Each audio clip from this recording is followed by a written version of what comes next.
Hi, my name's Roberta Coult. I work at Native Project in Spokane, Washington, and I'm going to talk to you a little bit about how to work with Native Americans in a counseling session or setting. So I've got a little slideshow that I'm going to be sharing with you, and we'll do a little bit of history, and then we'll move on into some ways of counseling and the things that are kind of important for Native Americans. They're a little bit different. We're a little bit different. We have been here for many, many, many years. And I think that that's one of the things to really be mindful of. So starting out, I already introduced myself. I'm also a direct descendant of the Colville tribes of the Colville Reservation, which is here in Washington State. My reservation is not far from where I work. Here is a depiction of some of the tribes that are in Idaho. There are over 300 tribes in the Spokane and Idaho area. 70% of Native people are urban Indians. So here is a list of tribes of the Pacific Northwest in Washington and Oregon. There are 29 federally recognized tribes throughout Washington. It lists some of them, and then there are 5 federally recognized tribes located in the state of Idaho: Shoshone-Bannock, the Shoshone-Paiute, the Coeur d'Alene, the Kootenai, and the Nez Perce are all part of the Coeur d'Alene.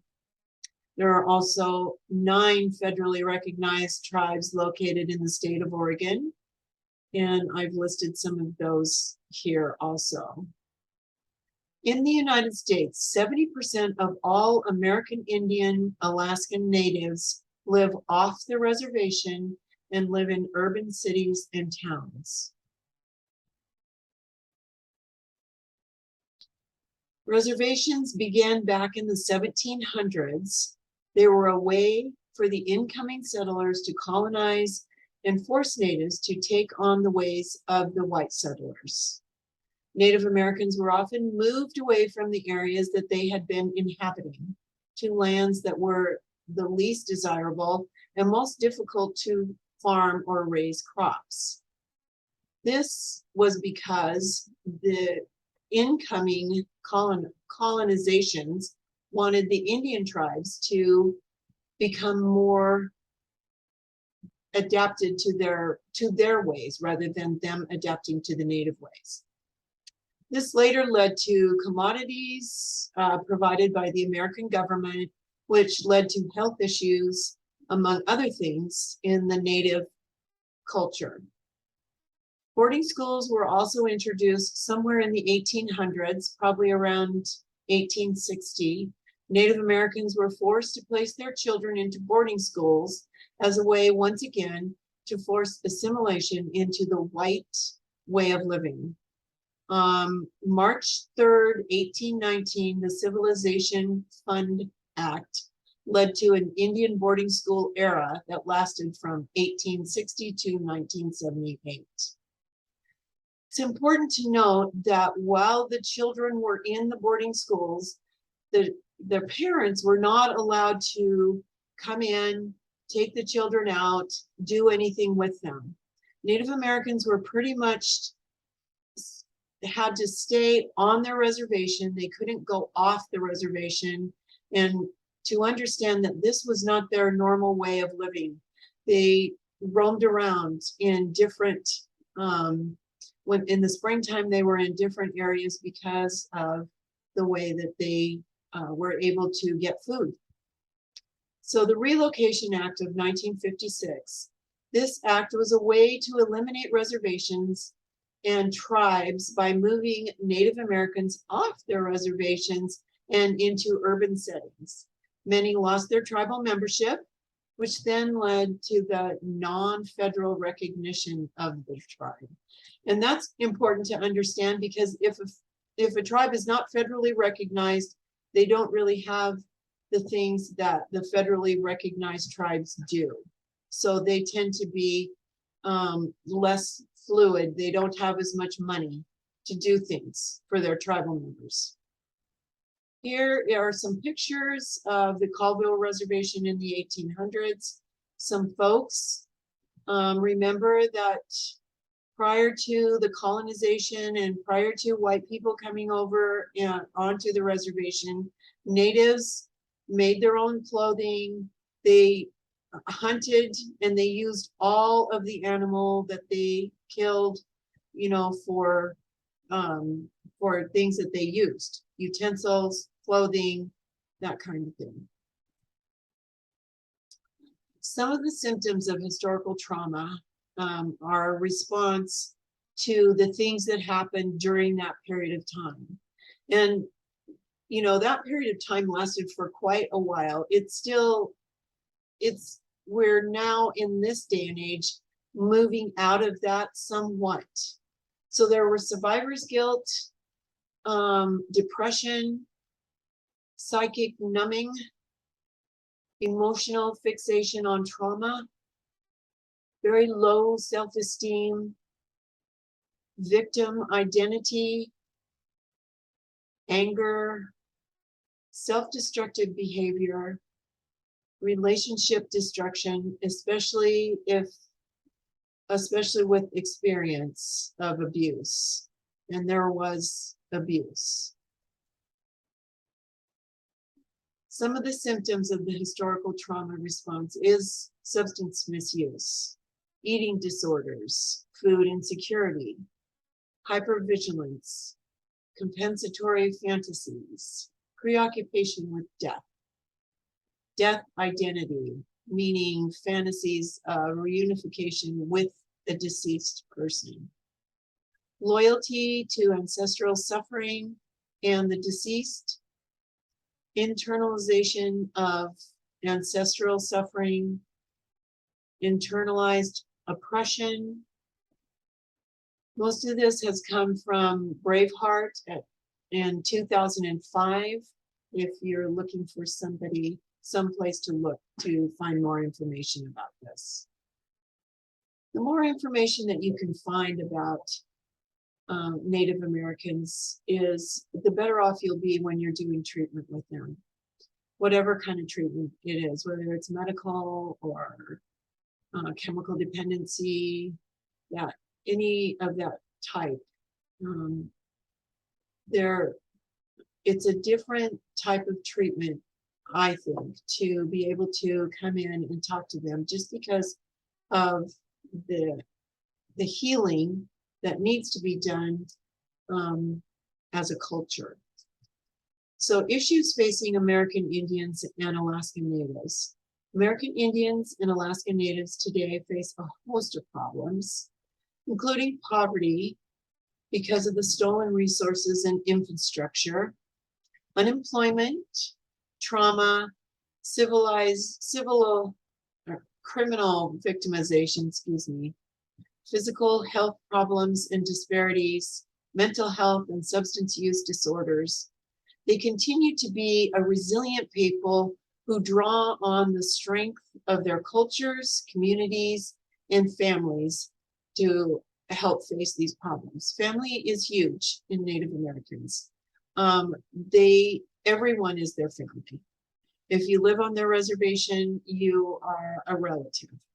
And if you're part of their family of origin, they will do anything and everything they can to help you, to enable you. Sometimes it's unhealthy, but they have such a strong bond with family. So I think that that's one of the things that's very important to understand.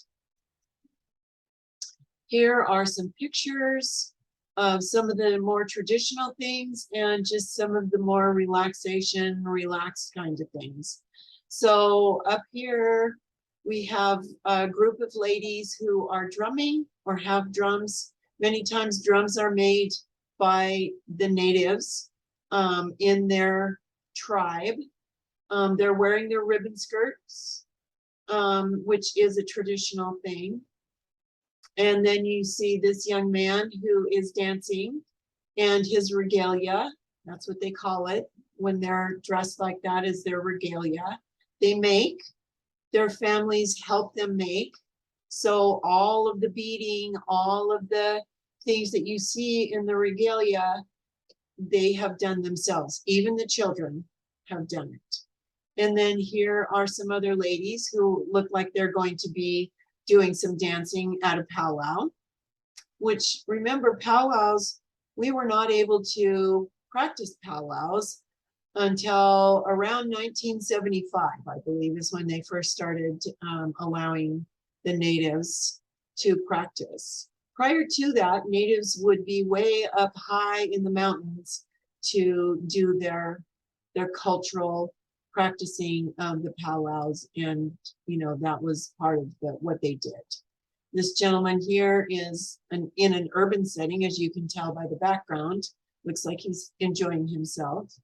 And then down below, we have an elder who is wrapped in a native blanket, wearing some native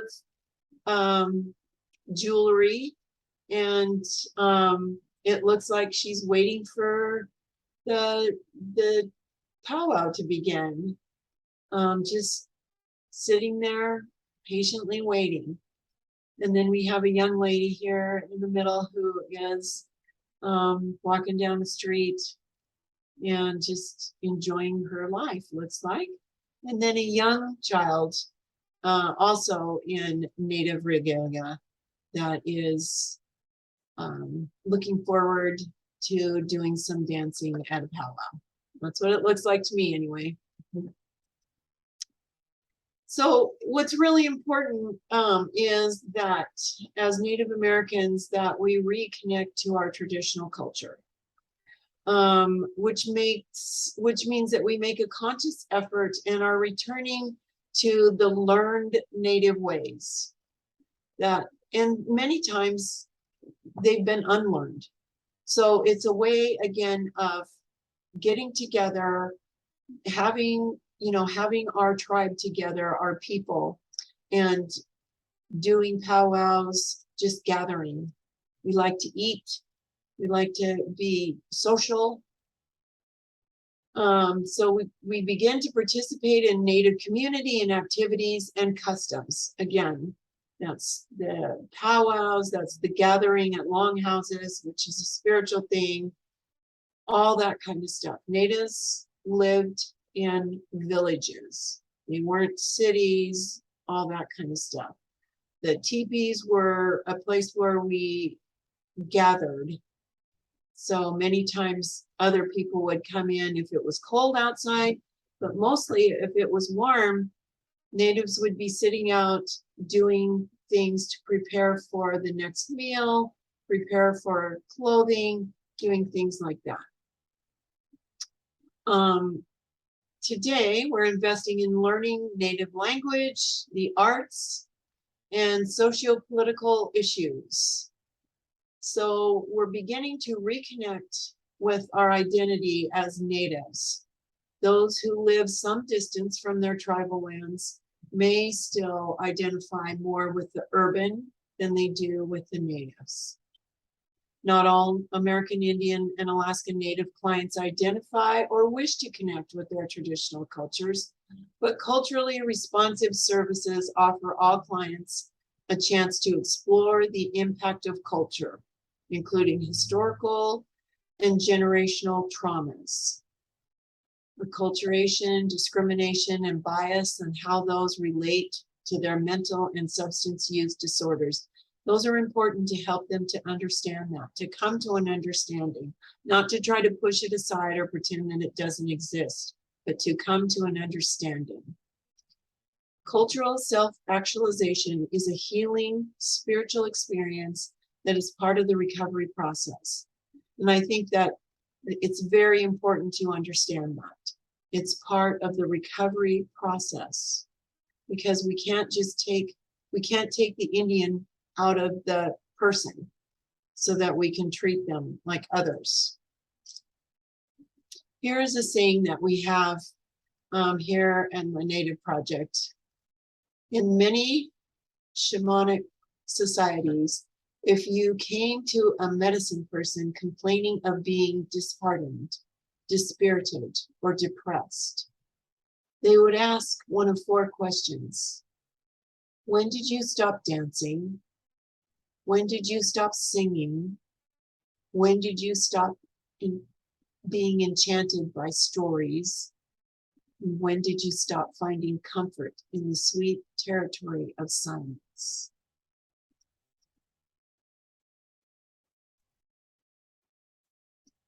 Moving into assessing and being culturally appropriate with Native Americans, I think, is very important. And below are some questions that may be asked. As a precautionary note, though, remember not to move too quickly from one question to the next. Take your time. In addition, remember that it's inappropriate and disrespectful to ask for detailed information about ceremonies or detailed information that possibly the patient is not willing to disclose at that point in time. So understanding that Native people are shy, and once they feel they can trust you, then they're going to be opening up more and be more talkative about the things that are going on with them or that have gone on. So how do you self-identify? That's one of the questions that you can ask. And I don't know that I would ask it like that. I would find a different way of going around that. So what you're trying to understand is how do they view themselves and their surroundings? What is their view? What is their viewpoint of the world that they're living in? What are the stories in your family about being Native? Who raised you? I am Native, and I was not raised in a Native way, because at the time of my birth, it was still not okay to be Native American. That was something that nobody talked about. My grandmother did not speak her native tongue. So I was so far removed from that, I thought that I was white for many, many years. And it wasn't until my mid to late 20s that I found out that I was actually Native American. Where were you raised? Were they raised in the tribal way? Were they raised by Native Americans? Were they raised in urban areas? Did they think that they were white and find out that they were Native? Those are the questions, that you want to find out about. I wouldn't say that you just start probing and start asking a bunch of questions, but in a way that's respectful and when you feel like it's the right time. Who is in your family? Who's helping you raise your children? Or do you have anyone helping you raise your children? And genograms. Genograms are so important because they connect us to our family. They connect us to our ancestors. They allow us to see the history right there in black and white, right in front of us. Have you been exposed to the culture of your tribe? Stories, ceremonies, community, events. So have you ever been to a powwow? Have you ever danced in a powwow? Do you know what that means when you're dancing in the powwow? What are the different dances? There are many things. If you have never been to a powwow, my suggestion is that you go. They're very colorful. They're very active. It's fun. It's a wonderful way to spend an afternoon. What languages do you speak? Which do you prefer? So are you speaking your native tongue?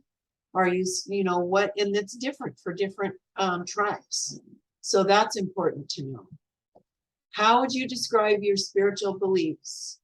And do you practice your spirituality? Because Native spiritual beliefs are different than like Christians. Christian beliefs are what started when around the time of when the children were going to their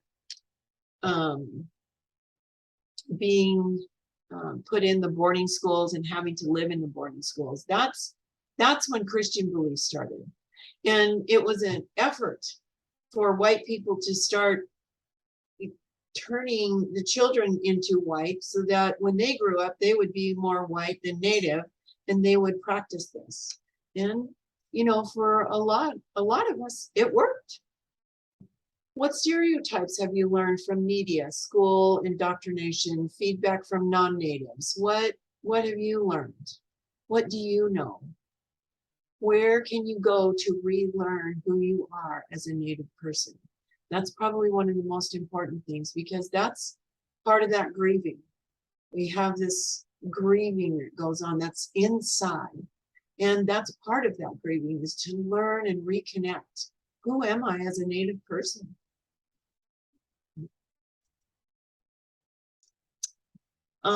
And what is your experience with traditional healing practices? So there's medicine people, and they use herbal remedies.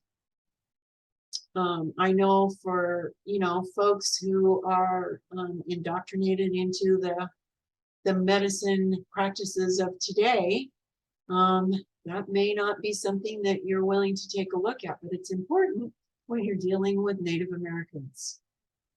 How important is it to you to work with a healer, a medicine person, or Native counselor in addition to your treatment care?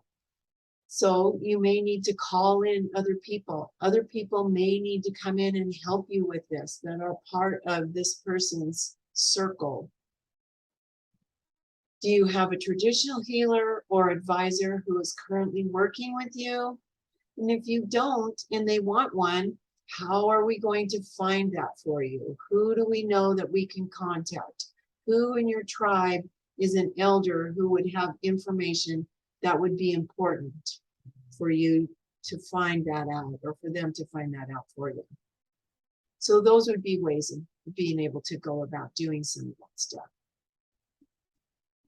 Here are some pictures from different artists depicting the Native culture, some things that are important.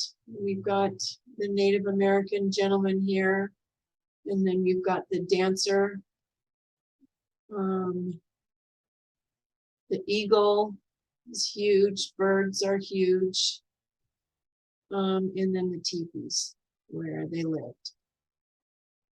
And if you've never seen the inside of a teepee, I would suggest that you look inside there and see, and then try and imagine what would it feel like to live in that every year, year in and year out. And remember that way back in the day, they would take down their teepees and they would travel to a different place. So when it started to get cold in the Pacific Northwest, they would travel more south so that they would be in a warmer area, but they would have to pull everything up, take it, and carry it. And a lot of times they didn't have horses or stuff like that, so they carried it. Avoid labeling or judging. So as providers, sometimes we may label American Indian and Alaskan Native clients as unresponsive or resistant to treatment because they don't recognize their clients' preferences or needs and how best to positively address these needs and concerns that initially brought them into treatment. It's important for you to understand that the Native people are people who have learned to be private, more quiet. It's important to realize that they don't just come into a treatment setting and spill it all out there in the very beginning. They have to test out the waters. They have to see. They have to find out who you are as a person and how you fit into what's going on in their life right now, and if that's something that they're going to like or not. And, you know, in the beginning, they may not like you. You know, I can speak from experience, working in our clinic here, that, you know, I work with people who are elderly and they're very resistant to me. I work with people who are younger, but they have chemical dependency issues and they are resistant to finding treatment. They want a treatment that's more geared towards their Native American culture and heritage, which I don't blame them. They feel a connectedness there. Remember, we have survived the past several centuries by being vigilant and discerning about who we trust. That will change because we're in treatment. We begin then to be able to trust, because we begin to be able to trust ourselves more and the people that are in our world. Our philosophy here is sacred hospitality. Our philosophy is to honor and respect all patients and community members by serving them with sacred hospitality. Sacred hospitality is an intentionally created practice where our compassion meets the needs of our patients, staff, and community, where they are welcomed, cherished, and respected as human beings, where stories are shared and valued, and where healing of the body, mind, and spirit can happen. So some of the things to take into consideration for case management would be housing and transportation. Sometimes that can be a problem. I know here we have care coordinators that help with housing. They help with transportation. They know who they can contact to help this person and how they can get to their appointments that they need to, or get them into housing, because we have funds of money that help with housing. Education. So if they're interested in education, which a lot of the younger generation is, they're going on with their education. They're learning about things. They're becoming doctors and lawyers and counselors. They're getting the vocational training. And unemployment. Where do they go for unemployment? Who do they talk to? What does that mean? And how long does that last? Legal assistance. Is there any local legal entities that can help, either at a very reduced or low cost? Physical health care. Who can help them with health care? Here in our clinic, we have a person who helps them discover what medical coupon is going to be the best, what medical, you know, what is going to serve them the best. If they need to go to treatment, do they need to change their medical? And we do that. We help them with that. Childcare, relationship and community concerns, and domestic safety. Those are huge, especially domestic safety, because as you know, if you've worked at all with any people who are involved with alcohol or drugs, the problem can be people get into some pretty nasty fights and, you know, domestic abuse. And we don't want to talk about that all the time. We don't want to talk about it at all usually, you know, but we need to talk about it because it's something that we need to understand. We are teaching our children how to behave when they see those things happening. Spiritual and cultural care. So help them to get in touch with, if they haven't gotten in touch with their cultural heritage, with where they came from, who they are, what was their tribe, what was the spiritual, you know, what is the spiritual part of that? How can they do that? Who do they contact in their tribe, in their community? And then community connections for membership and support. So community connections are important. Some of the things to avoid and some of the things that could be potential problems in counseling of Native Americans and Alaska Natives is to remember these guidelines, who you are. You are in relationship to this person that you are counseling. Step outside your own experience. You may have an indoctrination from your educational experience, but it may not be that realistic as far as where this other person is. Listen and respect silence. So one of the things that Native Americans will do many times is to sit in silence and not talk to you or not talk to anybody because they want to find out who you are and how they feel about you. I had a counseling session with one young man who sat in the counseling session for probably about 5 times, and we didn't say anything. In the beginning, I tried to, engage him in counseling and talk to him, but he just wasn't saying nothing to me. So I just let him sit there and in silence in my office. He had to be there because he was on probation. So he sat there in silence. And then after about 4 or 5 times of doing that, letting him do that, he started talking to me. And we actually built, that counseling relationship. He knew that he could trust me because it was okay for him to be him and sit there. So monitor your eye contact. That's another thing. Native Americans may make eye contact with you, and that may be something, or they may not, and they may look down. It doesn't mean that they feel shameful or anything like that. It just means that you need to be in tune with what's going on with this person. And each person is an individual. That's the other thing to remember. And observe the nonverbal communication. So if their body language looks open, we all know a little bit about body language, then they're probably more open. If they're more closed and they're sitting there all huddled together with their arms around their body and, trying to take up as little room as possible, they're not feeling really comfortable. So let that be something that you note. How do you act and react with that? So expect that they're going to test you. So they're going to say things, they're going to do things, they're going to see how you act and react to what they're saying and doing. And be flexible with your time.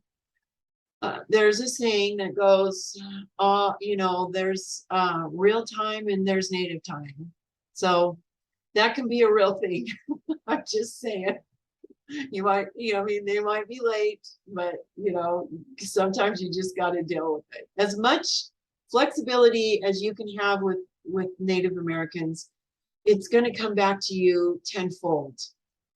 So, and expect more family involvement. The family wants to be involved. So get all your releases signed and do all that kind of stuff that the powers that be want us to do, so that the family can be involved in. But primarily make sure that you are operating with the okay of your client, your patient, the person that you're treating. Anticipate laughter and some inappropriate humor. There is going to be some of that going on, and you just got to, roll with it.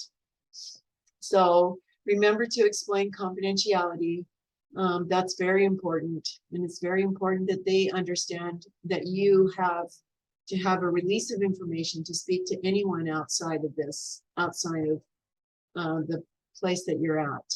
If they're going to do any kind of additional things and they want you to talk to somebody at another facility, explain to them that they need to sign a release of information. And remember to look at their perspective and understand what that is. It's important to know what their perspective is. It also builds that bond between you and them to understand, and also for them to respect you because you respect how they feel and what they're doing. And explore and assess cultural identity. So the more you know, the more you find out on your own and you ask questions, the more they're going to tell you, and the more they're going to be willing to trust what you're doing and how you're helping them. So treatment planning, identify treatment goals that are appropriate and meaningful to your client. Common themes that may be identified in treatment planning. Connect or reconnect with traditional, cultural, or spiritual ways of life and practices. Encourage them to be doing that if that's something that they're missing. And whether they say it or not, sometimes you can just tell that there's a disconnect, there's a hole, there's a missing part, and maybe getting them reconnected with their traditions will help. More than likely it will. Identify cultural strengths and how they can use these strengths when distressed or maintaining recovery from substance abuse. Remember, some of these people were raised in the substance abuse and abusing families. They were raised with that. They understand that. They don't understand what that looks like not to be doing that. So help them to understand that. Give them a glimpse of, this is what it kind of looks like. Gain greater understanding of the role of personal and historical trauma in presenting symptoms and substance misuse. So that's for you to do, to understand what that means. What does that mean? And you can ask the person if they know. And if they don't know, then look it up in history. There's all kinds of information on the internet that you can find out that is culturally, it will be culturally appropriate for you to do something like that. And you can talk to them about that. Find opportunities to participate in community events that support recovery. So if there's powwows support recovery. That's what that powwow is doing. It's supporting people, letting them dance. Natives won't dance if they're using any kind of substance. But that's what it is about. It's about recovery. It's about living that life of recovery and being in recovery and being that person. So if they see you at a powwow and they've never seen you at a powwow before, they're going to be so excited to see you. They're going to introduce you to everybody they know there at the powwow. So that's another good way of, letting them know that you are a part of, you want to be a part of their recovery. Reflect on how alcohol and other substances have interfered with cultural identity or practices and affected relationships with others. I mean, I don't think I have to say much about that because I think that speaks for itself. They've a lot of times grown up in situations, in families, and had relationships with their relatives that have had alcohol and drugs involved. Consider how introduction, sale, and use of alcohol and drugs contributed to oppression, loss of land. So just, giving them the idea or helping them to understand how using drugs takes away the things that they love and that they want to be a part of. Identify elders, family members, and other community members who will support recovery. So those are, wives, husbands, children, moms, dads, aunts, uncles, all of those people, and people who are honorary aunts and uncles, people who, best friends, people who they've grown up with in the community. All of those are part of their community. It's part of their family. And support traditional value of personal accountability. Every person had a job, so figure out what you can do to help the people and yourself. So helping them to figure out what they can do. What can they do? What you're doing is helping them move past that barrier of alcohol and drugs to that person that doesn't use that, because that's a whole new person. Explore how spirituality might help with present difficulties. So, and not your spirituality necessarily, but theirs. What is that? Have they ever thought about that? And what does that look like? Have them explore that. Be open to new ways of conducting treatment. I think that's one of the most important things to think about too, when you're working with natives. It's not your ordinary, everyday, run-of-the-mill person that walks through the door because they're in trouble or because their mom or dad or somebody in their life says, you need to go to treatment. If talk therapy is difficult for them, consider incorporating experiential exercises. Thinking like walking, meditation, using artwork to tell a story or display a current struggle. Those are all important. If you notice, there are many Native Americans who do artwork. Being culturally competent.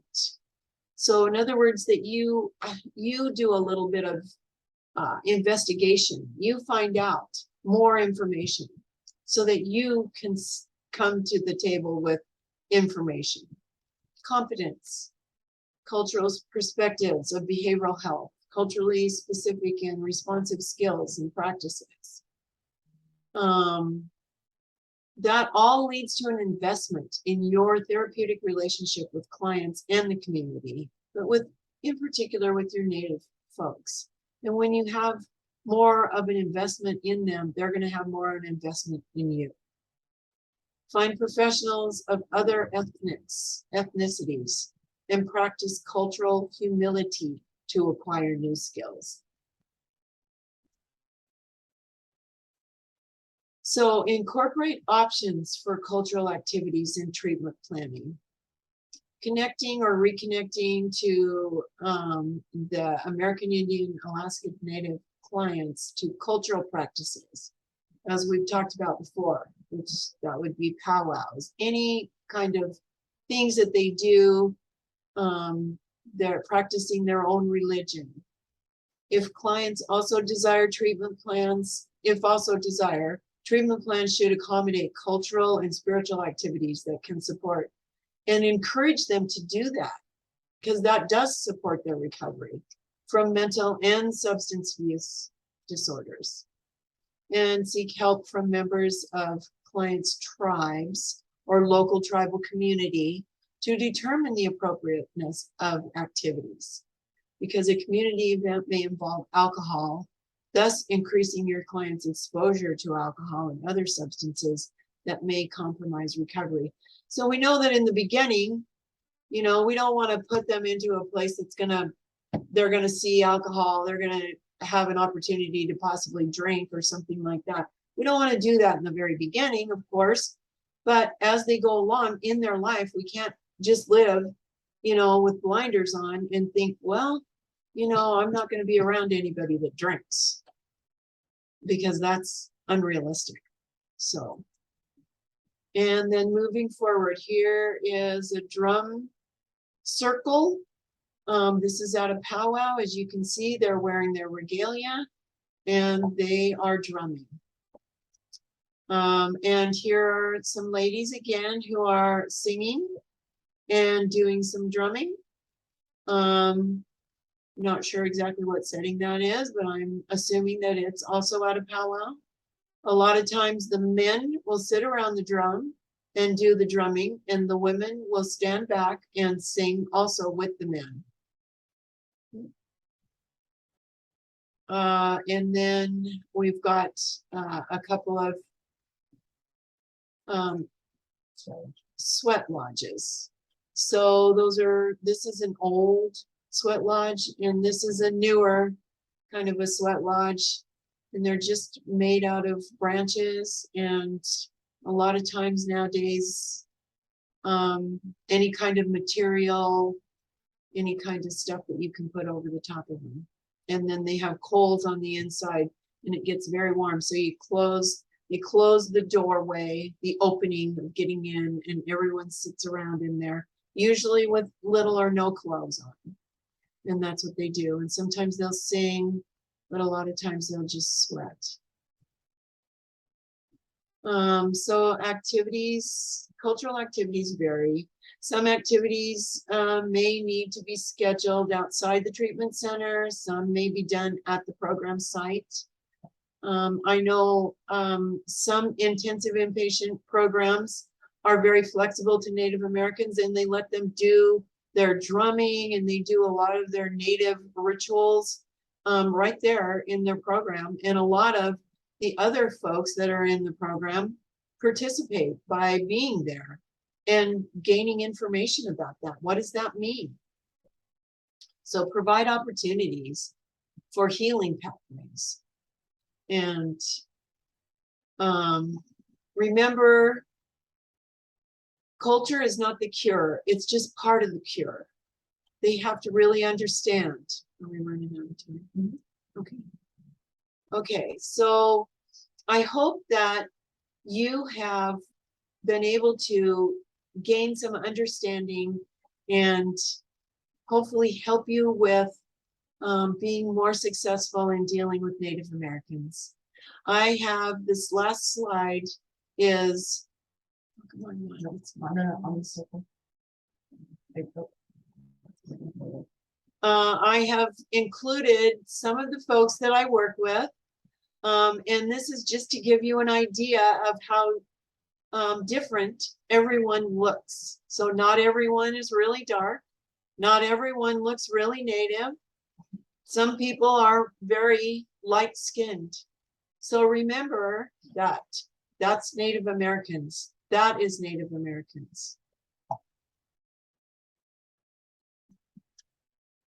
And this is just about our Native project. Thank you for listening. I hope that you've been able to learn something. Here we go. We stopped.